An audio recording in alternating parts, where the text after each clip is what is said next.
Եթերում աշխատանքն է շարունակում Էկպիկեյթոն լրատվական ծրագիրը տաղավարում աշխատում է Քրիստինե Սուքեսյանը, բարի երեկո։ Այսօր առավոտյան ողբերգություն է տեղի ունեցել Գյումրիում։ Միասնիկյան փողոցի տներից մեկի տան անդամներին գտել են սպանված։ Գյումրիի 102-րդ ռազմաբազայում ծառայող ռուս զինվորական այսօր զորամասից փախուստի է դիմել և սպանել հայ ընտանիքի 7 անդամներից 6-ին, այդ թվում 2 տարեկան երեխային։ Իսկ 6 ամսական փոքրիկին ծայրահեղ ծանր վիճակում տեղափոխել են հիվանդանոց։ Գյումրիում տեղի ունեցած դաժան սպանության հիմնական կասկածյալը ռուս զինվորական Վալերի Պերմյակովն է։ Նախագահ Սերժ Սարգսյանը տեղի ունեցած հանցագործության կապակցությամբ անցկացրել է խորհրդակցություն, որի ընթացքում շեշտվել է ամենակարճ ժամկետում դրա մանրամասները պարզելու, մեղավորներին հայտնաբերելու և օրենքի ամբողջ խստության պատասխանատվության ենթարկելու կարևորությունը։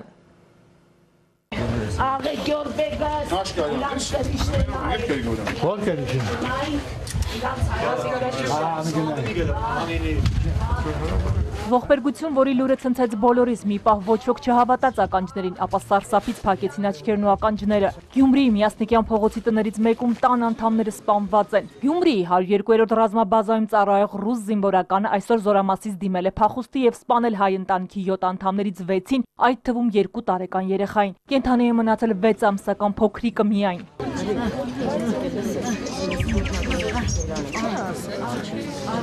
Աշխարհում այդպես աղենք չի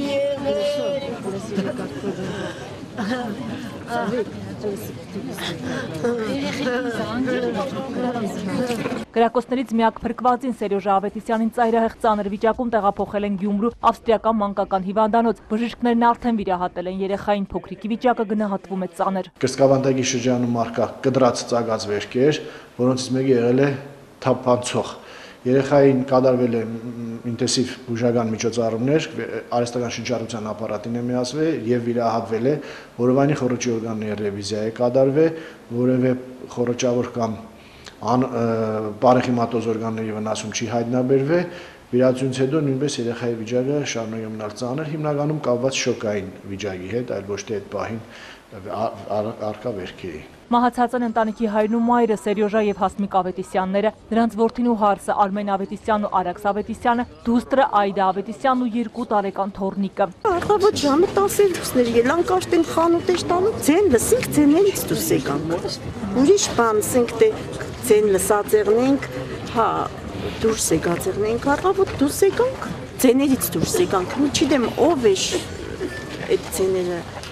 չգիտեմ, ուղղակի շոկի մեջ եմ, չգիտեմ։ Ըստ լուրերի առաջինը զոհերին նկատել է հարևանությամբ ապրող ընտանիքի դուստրը, որն այցելել էր հարազատներին։ Նա անկողնու մեջ սպանված է գտել հարևաններին։ Նշվում է, որ բոլորին սպանել են կրակելով գլխին։ Տանը հայտնաբերվել է Գյումրիի ռուսական զորամասից գիշերը փախուստի դիմաց զինվորի կոշիկները, որի վրա գրված է եղել նրա ազգանունը՝ Պերմյակով։ Նա դիմել է փախուստի։ Ոստիկանությունը նրան հայտնաբերելու համար ստեղծել է օպերատիվ հետախուզական խումբ։ Գյումրիում հայտարարված է ուժեղացված հսկողություն, քանի որ ենթադրվում է, թե հանցագործը զինված է։ Ուժեղացված հսկողություն է սահմանվել դպրոցների սպասարկման օբյեկտների մոտ։ Բնակիչներին հորդորում են փողոց դուրս չգալ։ Ըստ լուրերի հրահանգվել է փակել Գյումրիից դուրս եկող բոլոր ճանապարհները։ Նախաքննության ընթացքում ամեն ինչ պարզվի, բնականաբար հասարակությունը կիրազեկվի, ուստի խնդրեմ բոլորիդ, որպեսզի նախաքննության գաղտնիք հանդիսացող տեղեկություններ չփորձեք հրապարակել եւ նաեւ այդպիսի տեղեկություններ ստանալ որևէ մեկից։ Նախնականով ինչ կարող ենք ասել, ինչը որը հրապարակման ենթակա։ Ընդամենը այս պահի դրությամբ արդեն հարուցվել է քրեական գործ Հայաստանի Հանրապետության քրեական օրենսգրքի 104 2-րդ մասի պատկանիշներ։ Նախագահ Սերժ Սարգսյանը խորհրդավարություն ու զորակցություն է հայտնել զոհվածների հարազատներին, կիսելով կորստյան անսահման վիշտն ու ցավը։ Նախագահի աշխատակազմը տեղեկացրել է, որ Հայաստանում տեղակայված ռուսական զինվորական բազայի հրամանատարությունը լիարժեքորեն գործակցում է Հայաստանի Հանրապետության իրավապահ մարմինների հետ և գործոն օժանդակություն ցուցաբերում գործի քննությանը։ Այժմ կատարվում են անհրաժեշտ բոլոր քայլերն այդ բարբարոսությունը իրականացրած հանցագործին հայտնաբերելու ուղղությամբ։ Քրիստինե Սուքեսյան, Նազելի Էլբակյան, Արթուր Մարգարյան, Հեղինե Մանուկյան, Խաչատուր Գևորգյան, Էպիկենտրոն։ Սպանություն կատարելու կասկածանքով հետախուզվում է ժամկետային զինծառայող Վալերի Պերմյակովը։ Ոստիկանությունը հայցում է քաղաքացիների ուշադրությունը և աջակցությունը։ Լուսանկարում պատկերված անձին տեսնելու դեպքում խնդրում ենք անմիջապես զանգահարել 102 հեռախոսահամարով կամ դիմել ոստիկանության մոտակա բաժին, տեղեկացրել է ոստիկանությունը։ Գյումրիում տեղի ունեցած ողբերգությունը ալեկոծել է հանրապետության երկրորդ քաղաքը։ Բնակիչները մտադիր էին Գյումրու կենտրոնական Վարդարանց հրապարակում հանրահավաք անցկացնել։ Որոնողական աշխատանք է իրականացում նաև Երևանում։ Գյումրեցիները տագնապի մեջ են, ոստիկանության աշխատակիցները քաղաքով մեկ որոնողական աշխատանքներ են ծավալել։ Բնակիչները ահի մեջ են, նրանք փակվել են տներում, դուրս չեն գալիս։ Շիրակի մարզպետը տեղեկացրեց, որ զենքը հայտնաբերվել է, անհանգստանալու կարիք չկա։ Իդեպ լուրեր շրջանառվում, թե անվտանգության միջոցառում է իրականացում Երևանի մետրոյում, որի հետ կապված դադարեցվել էր գնացքների երթևեկությունը։ Երևանի քաղաքապետարանի հասարակության հետ կապի վարչության պետ Արթուր Գևորգյանը պարզաբանել է, որ Գարեգին Նժդեհ կայարանը 1.5 ժամ չի աշխատել, քանի որ խափանվել էր էլեկտրական սնուցման հոսանքալարը։ Նրա խոսքով այժմ մետրոյի աշխատանքը ամբողջությամբ վերականգնված է։ Արտգործնախարար Էդվարդ Նալբանդյանը հեռախոսազրույց է ունեցել Ռուսաստանի արտգործնախարար Սերգեյ Լավրովի հետ, որի ընթացքում քննարկվել է Գյումրիում Ավետիսյանների ընտանիքի դաժան սպանությունը։ Սերգեյ Լավրովը խնդրել է ցավակցություն փոխանցել ոճրագործության զոհերի հարազատներին եւ վստահեցրել է, որ ռուսաստանյան կողմը անհրաժեշտ աջակցություն կցուցաբերի հանցագործության շուտապույտ բացահայտման հարցում։ Հայաստանի Հանրապետությունում Ռուսաստանի Դաշնության դեսպանատունը Facebook-ի էջում հայտարարություն է տարածել, որում նշված է. ցնցված են Գյումրիում տեղի ունեցած սարսափելի ողբերգությունից, սգում ենք հայ ժողովրդի հետ միասին, ցավակցում ենք զոհվածների հարազատներին եւ մտերիմներին։ Այդ սարսափելի հանցագործությունը իրագործողները պետք է կրեն ամենախիստ պատիժը։ Այս պահին Հայաստանի Հանրապետության եւ Ռուսաստանի Դաշնության իրավասու մարմինները իրականացնում են համապատասխան քննչական միջոցառումներ, համակարգում իրենց գործողությունները։ Ողբերգական դեպքի կապակցությամբ ցավակցություն է հայտնել նաև Գյումրիի քաղաքապետ Սամվել Բալասանյանը, նշելով. Գյումրիում տեղի ունեցած ողբերգական դեպքը հիրավի ցնցեց ամբողջ քաղաքը։ Գյումրեցի մի ամբողջ ընտանիքի սարսափելի կորուստը մեր ընդհանուր վիշտն է։ Գիտակցելով խորցավը եւ սարսափելի հետևանքները, ցավակցություն եմ հայտնում մահացածների ընտանիքներին ու հարազատներին, մաղթելով ոգու արիություն եւ համբերություն, իսկ ամեղ փոքրիկին շուտապույտ ապաքինում։ Հայաստանի Հանրապետության պաշտպանության նախարար Սերյան Օհանյանը վաղ կմեկնի Գյումրի։ Պաշտպանական գերատեսչության ղեկավարը հանդիպում կունենա Գյումրիում տեղի ունեցած սպանության հանգամանքները քննելու համար Մոսկվայից ժամանած քննչական հատուկ հանձնաժողովի անդամների հետ։ Ռուսաստանի Դաշնության պաշտպանության նախարարության հատուկ հանձնաժողովը գլխավորում է Ռուսաստանի Դաշնության պաշտպանության փոխնախարար Արկադի Բախինը։ Նրա գլխավորած հանձնաժողովը արդեն ուղևորվել է Գյումրի։ Պաշտպանության նախարար Սերյան Օհանյանը Գյումրիում տեղի ունեցած սպանության թեմայով նաև հեռախոսազրույց է ունեցել Ռուսաստանի Դաշնության պաշտպանության նախարար Սերգեյ Շոյգուի հետ։ Ռուսաստանցի պաշտոնյան ցավակցել է Գյումրիում տեղի ունեցած սպանության կապակցությամբ եւ դատապարտել կատարված հանցագործությունը, խոստանալով ամեն ինչ անել հանցագործության հանգամանքների լիարժեք բացահայտման համար։ 2015 թվականին Հայաստանի զինված ուժերը շարունակելու են գործել որդեգրած սկզբունքներին հավատարիմ, որակական առաջընթաց ապահովելով պաշտպանության բարեփոխման համար։ Այսօր Երևանի կայազորի սպաների հետ հանդիպման ժամանակ ասել է պաշտպանության նախարար Սեյրան Օհանյանը։ Նա անդրադարձել է նախորդ տարվա դեպքերին եւ այս տարվա անելիքին։ Պաշտպանության նախարարությունը 2015 թվականը հայտարարել է մարտական կարողությունների զարգացման տարի։ Նախարար Սեյրան Օհանյանը տարվա գերակա անելիքը համարում է մարտական հերթապահության եւ մարտական խնդիրների լիարժեք կատարումը, Հայաստանի Հանրապետության եւ Արցախի անվտանգության ապահովումը, արտաքին ագրեսիայից, նաեւ բանակում կարգապահության ամրապնդումը։ Այսօր Երևանի կայազորի սպաների հետ հանդիպման ժամանակ պաշտպանության նախարարը նշեց, որ զինված ուժերում հանցագործությունների թիվը պակասել է։ Արտակարգ պատահարների տարբեր կորուստների ընդհանուր 6%-ով նվազում ունենք, հանցածին երևույթների դրսևորման պատճառով դեպքերի պատահարների 8%-ով նվազում ունենք, իսկ հանցագործության պատճառով ընդհանուր մահերի թվաքանակը 50%-ով նվազել է։ Ինչպես անցած, այնպես էլ այս տարին սկսվեց սահմանում կրակոցներով ու զոհերով, սակայն մեզ հաջողվում է երկրի սահմանը պաշտպանել մարտական դիրքերում կանգնած զինվորների ու հրամանատարների շնորհիվ։ Հակառակորդին բազմապատիկը պատժեցինք եւ դրանով էլ բարձր պահեցինք եւ բանակին, եւ մեր ժողովրդի արժանապատվությունը, նաեւ ներքին համախմբման, միաբանման նախադրյալներ ստեղծեցինք։ Շնորհակալություն հայ սպային, հրամանատարին, զինվորին, պայմանագրայիններին, հատուկ նշանակության ստորաբաժանումների զինվորներին, մեր բոլոր մարտական ընկերներին, ովքեր որ մշտապես մեր հետ են եղել այդ օրերին։ Սերյան Օհանյանը ասաց, որ մեր իրականությունը հնարավորություն չի տալիս ունենալ անձնակազմի ու նյութական միջոցների մեծ քանակ, ուստի առաջացել է հայեցակարգի փոփոխության հրամայական, շեշտը պետք է դնել խելամիտ պաշտպանության միջոցով փոքր ուժերով մեծ խնդիրներ լուծելու վրա, նոր հայեցակարգը կնպաստի ենթակաների սեփական նախաձեռնությամբ որոշումներ ընդունելու ազատությանը։ Տարվա կարևոր աշխատանքային սկզբունքն է հանդիսանալու աշխատանքները շարունակել կազմակերպել։ Ղեկավարման համակարգում միջոցառումների շղթայական կարգով վերևից ներքև լիարժեք փոխանցմամբ, յուրաքանչյուր օղակում միմյանց փոխլրացմամբ, փոխհամակցմամբ, ռեսուրսների բազմապատկմամբ, անձնական պատասխանատվությամբ, առավելապես ինքնուրույն, համարձակ որոշումներով, ճշգրիտ,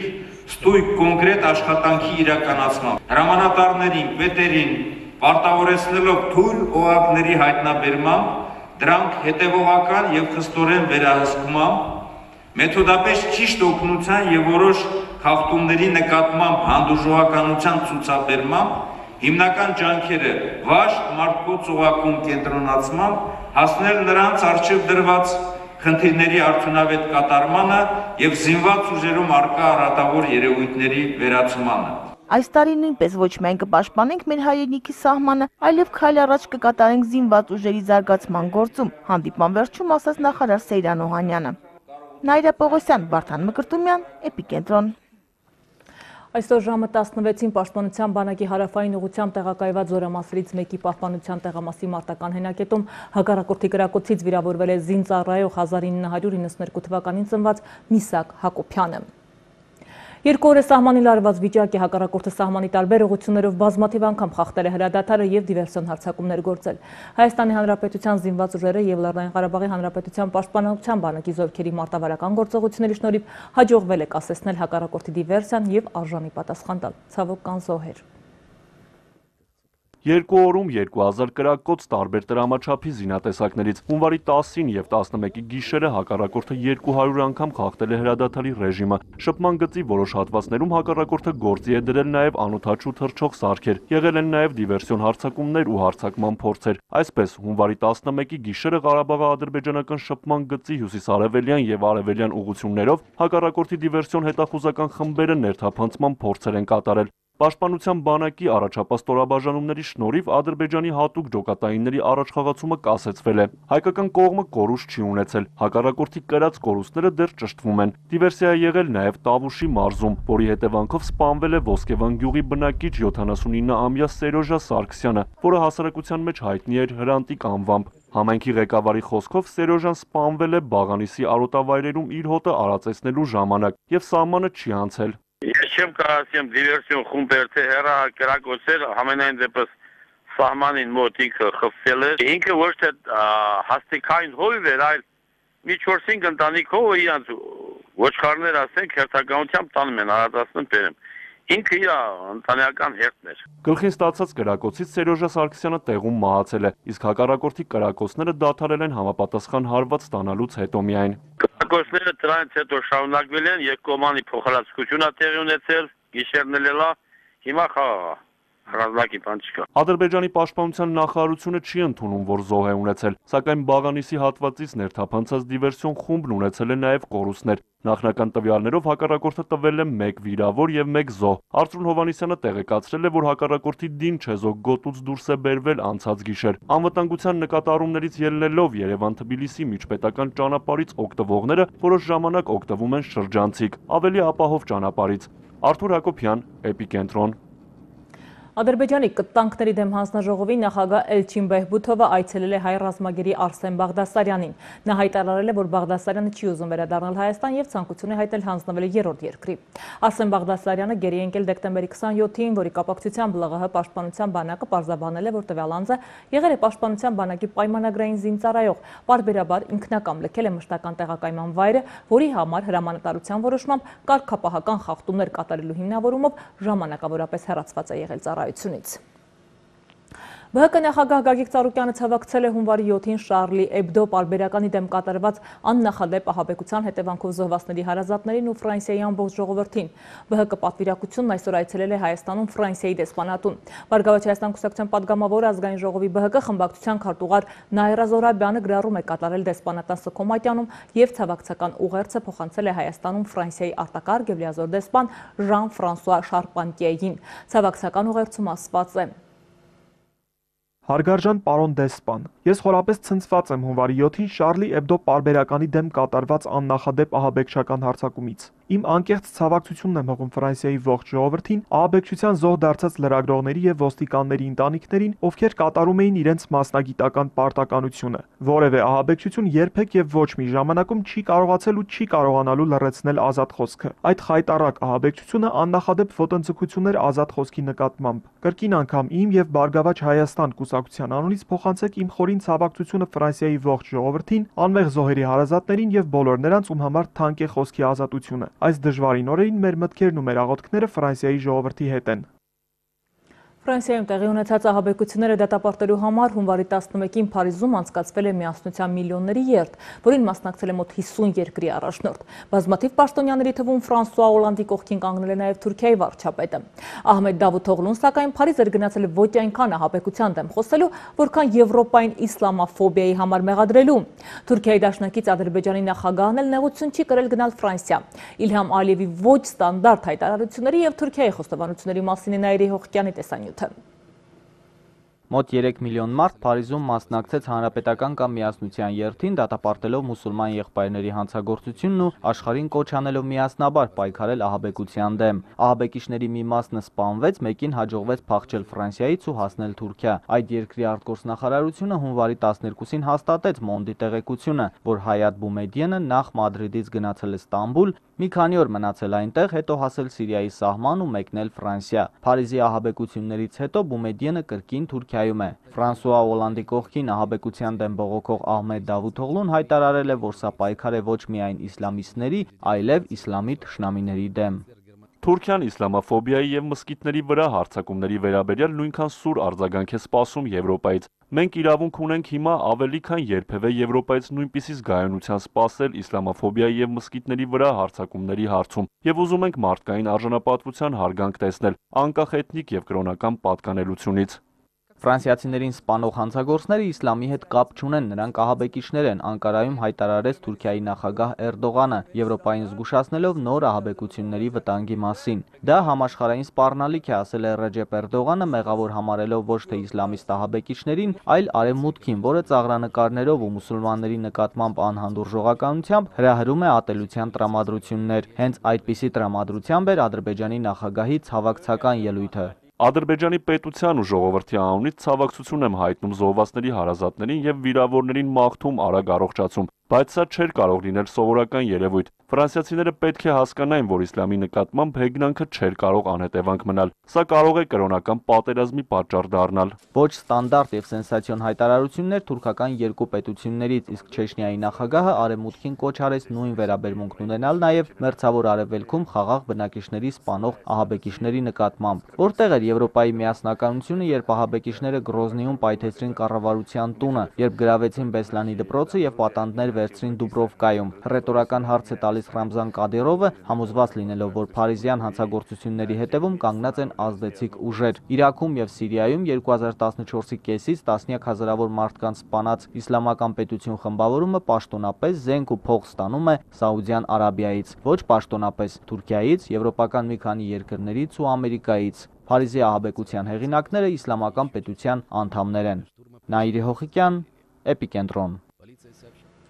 Ինչու երբ աշխարհում գրեթե ամեն օր բազմաթիվ մարդիկ են զոհվում, միջազգային հանրությունը ցավագին տարավ հատկապես Փարիզի դեպքերը։ Այս հարցին են փորձել պատասխանել ազգային ժողովի падգամավոր Թևան Պողոսյանն ու Ազատ դեմոկրատներ կուսակցության փոխնախագահ Անուր Սեթրակյանը։ Սպանությունը դատապարտելի է ցանկացած պարագայում, ուղղակի Ֆրանսիան աշխարհին հայտնի է իբրև ազատության, պաշտպանվածության եւ մարդու իրավունքների օրրան, եւ հենց այդ օրանի վրա հարձակումը Անուր Սեթրակյանի համոզմամբ սասանում է քաղաքակրթական ընդհանուր ստանդարտը։ Բացի այդ, կրոնական թեմատիկան չէ, որ այստեղ առաջնային է, քանի որ իսլամական աշխարհը դատապարտել է ահաբեկություն, ասել է Սեթրակյանը։ Իսկ Թևան Պողոսյանը համոզված է, Շարլի Էբդոյի վրա հարձակումը իսլամական պետության ուղերձներ ընդդեմ ամբողջ աշխարհի առայն, որ սրանից հետո նրանք միայն մերձավոր արևելքում չեն, այլ աշխարհի քարտեզի ցանկացած կետում։ ISIS-ը մտել է Եվրոպա եւ փորձում է իր այդ մեսիջը բացատրել, որ սրանից հետո չեք ունենալու հանգիստ կյանք, մենք մեր նպատակները ունենք, մենք մեր խնդիրները ունենք եւ այդ խնդիրները փորձելու ենք լուծել։ Չի համարի, ես սա ապիկար էմիգրանտական քաղաքականություն։ Ես կհամարեի Եվրոպայի կողմից ոչ այնքան զգույշ էմիգրանտական քաղաքականություն։ Ինձ թվում է, որ Եվրոպան հիմա կփոխի իր էմիգրանտական քաղաքականության վեկտորը եւ կսահմանի կրթական ցենզ, արդեն այդ փոփոխությունները արվում են։ Գերմանիայում անհայտ անձին կայրել ընթերցի խմբագրությունը, որը նախկինում վերատպել էր ֆրանսիական Շարլի Էբդոյի ծաղրանկարները։ Ավելի վաղ հայտնի էր դարձել, որ դանիական Բերլինգսկե պարբերականը վերատպել է Շարլի Էբդոյի երգիծական ամսագրի ծաղրանկարները։ Թերթի խմբագիրն ասել է, որ նկարները հրապարակվել են ոչ թե ի նշան լրագրողների դեմ հարձակման բողոքի կամ աջակցության, այլ որպես փաստ, թե ինչ տեսք ունի ամսագիրը։ Աֆղանստանում միջազգային անվտանգության աջակցության ուժերի կազմում ՆԱՏՕ-ի առաքելությանը մասնակցելու նպատակով հունվարի 11-ին հայ խաղաղապահների 65 հոգուց բաղկացած ստորաբաժանումը մեկնել է Գերմանիա։ Մինչև Աֆղանստանում տեղակայվելը հայկական զորախումբը կմասնակցի 3-ից 4 շաբաթյա վերապատրաստման դասընթացի և նախատեղակայման վարժանքների, որից հետո կմեկնի Աֆղանստանի Մազարի Շարիֆ քաղաքի Մարմալ ռազմաբազա։ Այստեղ հայկական ստորաբաժանումը գերմանական զորախմբի կազմում կպաշտպանի Մազարի Շարիֆի օդանավակայանը և աջակցման ուժերի ռազմակայանը։ Միջազգային լուրերը Սոնա Ղբալյանն է ներկայացնում։ Վեսթիրում BBC լրատվական ծառայության ռուսական բաժինը ՌԻԱ Նովոստին, Լենտարուն, Մոսկովսկի Կոմսոմոլեցը, RBK-ն, Ինտերֆաքսը և ռուսական մի քանի այլ առաջատար լրատվամիջոցներ անդրադարձել են Գյումրիում ռուս զինվորականի իրականացրած սպանդին։ Հոդվածներ ունեն տեղեկատվական բնույթ, նրանցում որևէ մեկնաբանություն չկա։ Ֆրանսիայում տեղի ունեցած ահաբեկությունը չի վախեցրել Շարլի Էբդո շաբաթաթերթի անձնակազմին։ Պարբերականի հաջորդ համարում կրկին տպագրվելու են Մոհամեդ Մարգարեի ծաղրանկարները։ Պարբերականի փաստաբանը նշել է, որ հունվարի 14-ին ընթերցողները Ֆրանսիայի և աշխարհի այլ երկրների թերթերի կրպակներում կգտնեն Շարլի Էբդոյի նոր համարը։ Մենք չենք նահանջելու, այլապես դա անիմաստ կլինի, ասել է նա։ Միացյալ Նահանգների նախագահ Բարակ Օբամայի կամ նրա վարչակազմի ներկայացուցիչների բացակայությունը Փարիզում անցկացված միասնության երթին զարմացրել է ամերիկյան առաջատար լրատվամիջոցներին։ Միացյալ Նահանգները կիրակնօրյա երթին ներկայացրել է Ֆրանսիայում Միացյալ Նահանգների դեսպան Ջեյն Հարթլին։ Նահանգների պետքարտուղար Ջոն Քերին Փարիզ կմեկնի միայն հունվարի 15-ին։ Շարլի Էբդո պարբերականի վրա իսլամիստ ծայրահեղականների հարձակումից հետո Ֆրանսիայում անվտանգության ուժերի 10,000-անոց զորքը հսկողություն է իրականացնում քաղաքացիական հաստատությունների մոտ։ Ռուսաստանի Դաշնության միգրացիոն ծառայության բաժանմունքներն այսօր սկսել են աշխատանքային ներգաղթյալներին աշխատանքային թույլտվության փոխարեն տրամադրել արտոնագիր։ Օրենքը ուժի մեջ է մտել հունվարի 1-ին։ Այժմ գործատուները ներգաղթյալներին աշխատանքի են տեղավորելու իրենց գնած արտոնագրի հիման վրա։ Վերացվել է աշխատանքի թույլտվության փաստաթուղթը։ Նորամուծությունը վերաբերում է այն օտարերկրացիներին, որոնք ունեն Ռուսաստան առանց վիզայի մուտք գործելու իրավունք։ Սահմանը հատելու ժամանակ աշխատանքային ներգաղթյալը պետք է միգրացիոն քարտի վրա որպես այցի նպատակ նշի աշխատանքը եւ մուտքից հետո 30 օրվա ընթացքում արտոնագրի տրամադրման դիմում ներկայացնի Դաշնային միգրացիոն ծառայություն։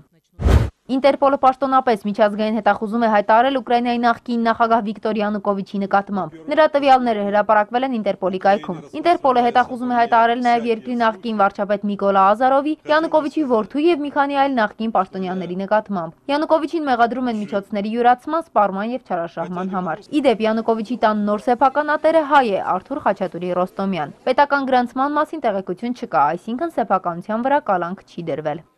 Դատապարտում ենք Հալեպի հայ կաթողիկ սրբուհի Ռիթա եկեղեցու հերթիրակոծումը։ Սրբավայրերի դեմ ոտնձգությունը անընդունելի է եւ ի ցույց է դնում դրանց հեղինակների բարբարոսական եւ վայրագ բնույթը։ Միջազգային հանրությունը պետք է բազմապատկի ջանքերը կանխելու այդպիսի հանցագործությունները, բացառելու քաղաքացիական բնակչության փոքրամասնությունների եւ սրբավայրերի դեմ ուղղված ոճրագործությունները, հայտարարել է Հայաստանի Հանրապետության արտգործնախարարությունը։ Սոնա Աղբալյան, Էպիկենտրոն։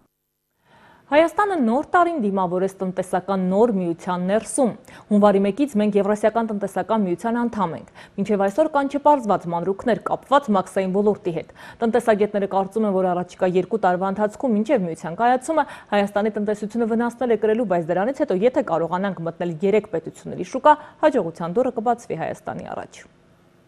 Եվրասիական տնտեսական միության մեջ Հայաստանը մոտ 2 տարի կորուստ կունենա, կանխատեսում է տնտեսագետը։ Պատճառը Ռուսաստանում տիրող ֆինանսական ծանր վիճակն է։ Եղիշե Սողոմոնյանը կարծում է, որ արևմուտքի բաժիջ քաղաքականությունը կարող է օգտագործվել նաև ԵՏՄ անդամ պետությունների վրա։ Հետագայում երկարաժամկետ հատվածում հնարավոր է դրսևորի դրական կողմերը, քանի որ Հայաստանի շուկան շատ փոքր է, մեր կազմակերպությունների համար մեծ շուկա է բացվում, այսինքն ռուսական շուկան, որը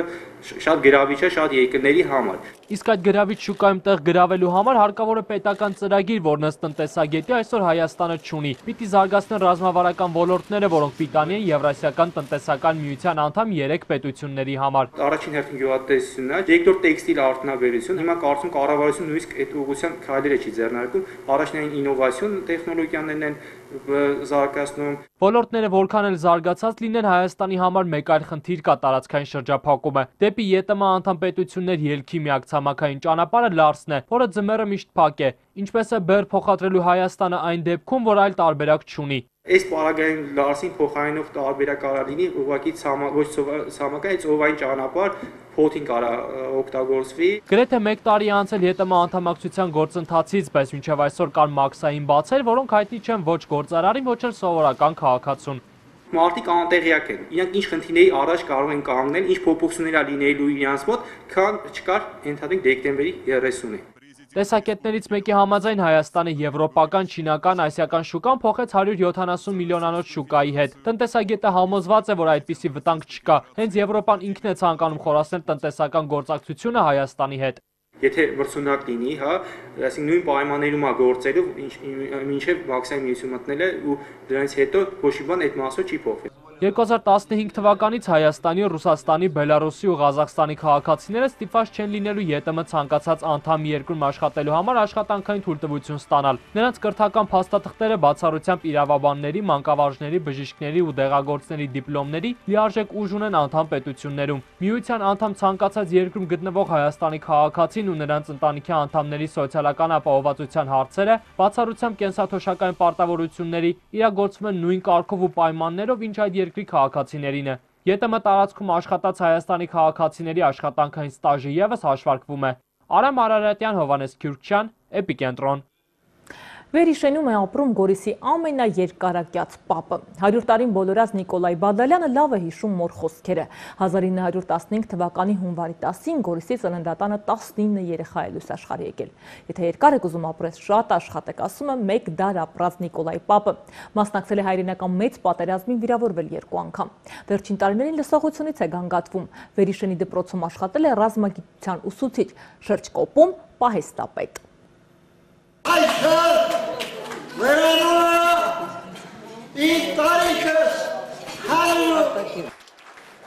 Հարյուր և ավելի բարեմաղթանք ծննդյան օրվա առիթով Գորիսի Վերիշեն գյուղում բնակվող Նիկոլայ Բաղդասարյանը բոլորեց 100-ամյակը։ Պապը հիշողությունից չի գանգատվում, ախորժակն էլ տեղն է, միայն թե լսողությունն է վատացել, քայլում է հենակի օգնությամբ։ Երանի թե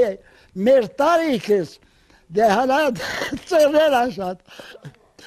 Այսպիսի պայմաններ մեզ համար ստեղծան, ինչ ասեմ։ Գյուղովին ազգ բարեկամով հավաքվել են նշելու Նիկոլայ պապի ծննդյան օրը։ Այս տարիքում անգամ էլ մեկ դար ապրած պապը զայրանում է, երբ տեղաշարժվելիս փորձում են օգնել իրեն։ Հայրենական մեծ պատերազմում վիրավորվել է 2 անգամ, 1 անգամ ոտքից։ Բյոդրից է, ամենախաս ոսկրից է գնդակտրակել, հա իզմեն 2 ամիս արձակուրդ տվեց եկել եմ հանգստացել, նորից հետ գնացել։ 3 քույրերի միակ եղբայրն է եղել, դաժան մանկություն է ունեցել, վաղ տարիքից ստիպված է եղել աշխատել։ Նրանց խնամքին էին նաև հորեղբոր որբացած 3 երեխաները։ Հոր եղբայրս էլ 18 թվականից սպանել են, թուրքերը 15 եզը գողացել տարել, թողնելով իր երեխա, 2 աղջիկ մի տղա։ 6 երեխա է ունեցել պապը, կնոջը կորցրել է 30 տարի առաջ, պապը 18 թոռներին և 28 ծոռներին հորդորում է շատ աշխատել։ Այն մարդը, որը վախեցավ գործից, այն մարդը լավն է նա չապրի, աշխատակը փրկությունը, ինչ տեղ ուզման լինի, աշխատես կապրիս։ Իրեն շնորհավորելու եկած մարդկանց պապը օրհնանքի իր խոսքում նշում է, բոլորդ էլ հասնեք իմ տարիքին։ Արմեն Հովակիմյան, Էպիկենտրոն, Գորիս։ Հայ-ճապոնական սեր, հայ-ճապոնական կենցաղ ու ընտանիք։ Իմ գործընկեր Արմինե Ավետիսյանն այցելել է Արիհիկո Հասեգավայի տուն, ծանոթացել Երևանում բնակվող ճապոնացի մանկավարժի ու նրա հայ կնոջ հետ, լսել ազգային զրույցներն ու զարմացել ընտանիքի 1 տարեկան փոքրիկի լեզվական իմացությամբ։ Ակեմաշտե ումերետո գոզայմաս։ Արիհիկո Հասեգավան շնորհավորում է ամանորն ու Սուրբ Ծնունդը։ Արդեն 5 տարի Հայաստանում բնակվող ճապոնացին եկել էր դասավանդելու, հայերին ճապոներեն կրթելու, բայց ինքն ավելի շուտ հայիֆիկացվեց։ Ես ճամփորդում էի Աշիարիկում։ Ու ես երբ եկա Հայաստան, պատահաբար, հանդիպեցի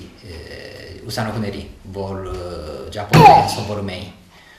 Շատ էին, շատ լավ էին սովորում։ Կնոջը Լիլիթին էլ է հանդիպել ճապոներեն սովորել ցանկացող ուսանողների մեջ, արդեն 3 տարի է ամուսնացած է։ Հիմա էլ դասիրակում են 1 տարեկան ճապոնահայ Արենին, որը ծնողների հավաստմամբ 2 լեզվին էլ հավասար է տիրապետում։ Լեզուն հրցից դուր։ Ապրես, քիտիկը, քիտիկուրա։ Կանջիկուրա, կանջիկա։ Դեմիա բանզայ շտե, բանզայ։ Մաշմոշ, ալիամա, մաշմոշ։ Հայ,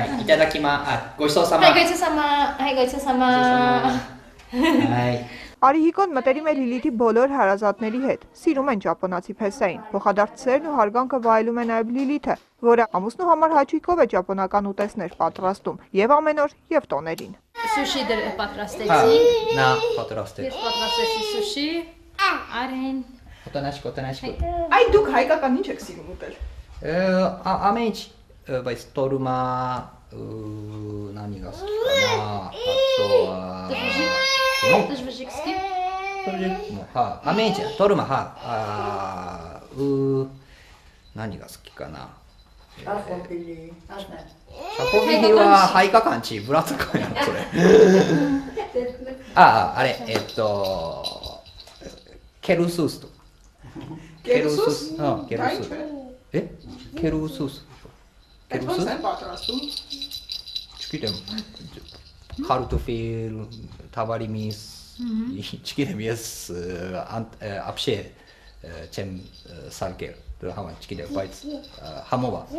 Արիհիկոն հայկական տանը իր ճապոնական անկյունն ունի, որտեղ սիրում է նվագել, երգել ու օրիգամի պատրաստել։ Ասում է իր հայրենիքում կռունկ պատրաստել բոլորը կարող են, թե մեկն էլ նեղության մեջ լինի, 1000 հատ են պատրաստում, հաջողություն է բերում։ Պատրաստելով այս մեկն էլ ճապոնացի դասախոսը հույս է հայտնում, որ Հայաստանում կյանքը ավելի կլավանա, որ մանկաբարձի աշխատավարձը կբարձրանա ու Ճապոնիայի դեսպանատուն կբացվի, նոր եւ հարազատ աշխատատեղ։ Արմինե Ավետիսյան, Ալեքսանդր Կիրոյան, Էպիկենտրոն։ Հայաստանի շախմատի ֆեդերացիայի փոխնախագահ Աշոտ Վարդապետյանը հունվարի 9-ին դարձավ 60 տարեկան։ Մտքի խաղի մասնագետին այսօր հյուրընկալել եւ շնորհավորել է Հայաստանի սպորտի եւ երիտասարդության հարցերի նախարար Գաբրիել Ղազարյանը։ Նախարարը Աշոտ Վարդապետյանին նախարարության ոսկե մեդալով է պարգևատրել։ Չնայած նրան, որ շախմատը օլիմպիական մարզաձև չի համարվում, այդուհանդերձ Հայաստանի ազգային օլիմպիական կոմիտեն չէր կարող անտեսել շախմատի գիտակ Աշոտ Վարդապետյանի 60-ամյա հոբելյանը։ Հայաստանում մասսայական ու պրոֆեսիոնալ սպորտի եւ օլիմպիական գաղափարների տարածման գործուններ դրած նշանակալից ավանդի համար ՀԱՕԿ նախագահ Գագիկ Ծառուկյանի որոշմամբ Հայաստանի շախմատի ֆեդերացիայի նախագահի տեղակալ Աշոտ Վարդապետյանը պարգևատրվել է Հայաստանի ազգային օլիմպիական կոմիտեի Ալբերտ Ազարյան մեդալով։ Մեդալը հոբելյարին է հանձնել ՀԱՕԿ գլխավոր քարտուղար Հրաչյա Ռոստոմյանը։ Ես ճիշտ ասած, երբ որ սկսել եմ զբաղվել սպորտով, մրցավարությամբ, ես չեմ մտածել գնահատված լինելու մասին, բայց այսօրվա օրով ես շատ շնորհակալ եմ, որ այս աշխատանքը իմ անցած ուղին գնահատվել է եւ պարգևատրվել եմ Օլիմպիական կոմիտեի սպորտի նախարարության կողմից։ Կարծում եմ, որ դա մի կողմից գնահատել են ինձ, մյուս կողմից դա պարտավորություն է, որպեսզի շարունակենք այս աշխատանքը, շարունակենք ծառայել մեր հայկական սպորտին։ Ձմեռային Վիքի ճամբար Հայաստանի հեռահաղորդակցության առաջատար օպերատոր Վիվասել MTS-ի աջակցությամբ Աղվերանում անցկացված ճամբարի ընթացքում հայերեն Վիկիպեդիան 42-րդ հորիզոնականից բարձրացել է 41-րդ հորիզոնական Վիկիպեդիաների ընդհանուր վարկանիշային սանդղակում։ Մանրամասները տեսանյութում։ 2015 թվականի հունվարի 7-ից 11-ը Վիկիմեդիա Հայաստան գիտակրթական հասարակական կազմակերպությունը 14-ից 20 տարեկան պատանիների համար կազմակերպել էր ձմեռային Վիքի ճամբար Աղվերանի ոսկե գետակ-հանգստյան տանը։ Հունվարի 10-ին ձմեռային Վիքի ճամբարի մասնակիցները հայերեն Վիկիպեդիան 42-րդ հորիզոնականից բարձրացրին 41-րդ հորիզոնական Վիկիպեդիաների ընդհանուր վարկանիշային սանդղակում։ Ճամբարի ընթացքում առաջ օրը մենք խմբագրում ենք Վիկի բառերենը, այսինքն բացատրական հումանիստների ու օտար լեզուների բառարանից Վիկիպեդիա ենք տեղափոխում այդ բառերը։ Դասերը շատ են, բայց ես հասցնում եմ շաբաթական գոնե 2-3 հոդված մինիմում գրել։ Բոլոր լեզուներով բոլոր բառերի բացատրությունը դուք կարող եք գտնել, եթե մենք լավ խմբագրենք Վիկի բառարանը։ Ճամբարի կազմակերպման աջակցել էր Հայաստանի հեռահաղորդակցության առաջատար օպերատոր Վիվասել MTS-ը, ապահովելով բարձրակարգ ինտերնետ կապ։ Վիվասել եմ տեսը, մեզ միշտ ուրեմն բարձրակարգ կապով ապահովում է։ Մենք առաջի անգամ այստեղ անում ենք նաև Վիկին սիրում է գիտություն, ուրեմն երկօրյակները առաջի անգամ որ եկանք կապ համարյա չկար այստեղ ու մենք խնդրեցինք հատուկ մեր համար այստեղ իրանք ուրեմն սարք են տեղադրել։ Վիկիպեդիան օրական միլիոնավոր ընթերցողներ ունի, 100 հազարավոր կամավոր խմբագիրներ աշխարհի յուրաքանչյուր անկյունից։ Վիկիպեդիայից օգտվելը եւ այն համալրելը դարձել է ազգային ինքնության տարածման, ճանաչման եւ մայրենի լեզվի պահպանման յուրօրինակ գործիք։ Այստեղ գրում ենք տարբեր հոդվածներ, գետերի, քաղաքների, տարբեր քիմիական նյութերի, գրականության եւ այլ թեմաների մասին։ 10 հոդված ստեղծել եմ քաղաքների վերաբերյալ։ Բարձանքից հետո գնում եմ Վիկի գրելու։ 2015 թվականին Վիկիմեդիա Հայաստանը ծրագրում է 4 Վիկի ճամբար կազմակերպել, այդ թվում 2 միջազգային։ Ահարոն Հայրապետյան, Էպիկենտրոն։ Ոստիկանությունը տեղեկացրել է, որ այսօր հանրապետությունում դժվարանցել են Բերդ ճամբարակ, Գորիս Սիսյան ճանապարհները եւ Վարդենյաց լեռնանցքը։ Սևանից Դիլիջանի թունել, Մարտունուց Վարդենից եւ Գորիսից Սիսյան տանող ճանապարհները սառցակալած են։ Անվտանգ երթևեկությունը ապահովելու նպատակով հանրապետության ավտոճանապարհները մաքրում են։ Վարորդներին հորդորում են լինել զգոն եւ զգույշ եւ այդ ճանապարհներից օգտվել միայն խիստ անհրաժեշտության դեպքերում։ Սպանություն կատարելու կասկածանքով հետախուզում է ժամկետային զինծառայող Վալերի Պերմյակովը, ոստիկանությունը հայցում է քաղաքացիների ուշադրությունը եւ աջակցությունը։ Լուսանկարում պատկերված անձին տեսնելու դեպքում խնդրում ենք անմիջապես զանգահարել 102 հեռախոսահամարով կամ դիմել ոստիկանության մոտակա բաժին, տեղեկացրել է ոստիկանությունը։ Այսօրվա համար այսքանն ենք նախատեսել։ Մաղթում եմ ձեզ խաղաղ գիշեր, ցտեսություն։